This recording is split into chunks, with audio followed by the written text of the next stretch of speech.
Jean-François Boucher, professeur au département des sciences fondamentales, associé à la chaire de recherche en éco-conseil. Je suis responsable scientifique du projet Carbone Boréal, donc qui vise à trouver les pistes de valorisation, les potentialités de la forêt, notamment boréale, vis-à-vis de la lutte au changement climatique.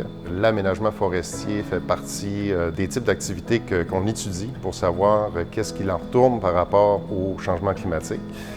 La capacité de stockage des forêts et aussi les autres bénéfices et co-bénéfices que génère la forêt par rapport à une vision plus globale qu'on appelle de l'éco-conseil. On est une université qui est au centre finalement de la forêt boréale. On a fait en toute modestie avancer quand même beaucoup la science de la dynamique forestière, de la forêt boréale en particulier, depuis donc maintenant 20, presque 30 ans, avec plusieurs chercheurs. Ce sont des équipes de recherche qui sont à la fine pointe de la recherche à l'échelle mondiale. On peut l'affirmer sans aucun problème, supporté par la science, que cette récolte-là se fait de façon durable.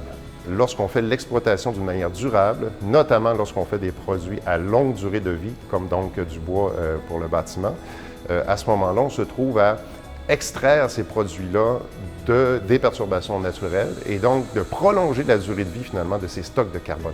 Dans un cadre d'aménagement forestier durable, l'utilisation du bois est une voie de séquestration du carbone à très long terme. Et d'ailleurs, le GIEC nomme les produits du bois comme étant une des potentialités très intéressantes pour la lutte au changement climatique. Donc, par rapport au changement climatique, c'est clairement le meilleur des choix par rapport à d'autres produits compétitifs, donc l'acier et le béton en particulier. Le prélèvement qui se fait d'une manière d'optimiser finalement le maximum de croissance et cette façon de faire-là est une façon qui se rapproche quand même assez bien du régime de perturbation naturelle. Avec l'aménagement écosystémique, on s'assure de se rapprocher le plus possible de ce régime de perturbation-là. Donc, à l'échelle mondiale, notre régime d'exploitation dans le cadre de l'aménagement forestier durable au Québec est exemplaire. La forêt boréale, au Québec en particulier, au Canada en entier, on peut affirmer qu'elle se porte très bien.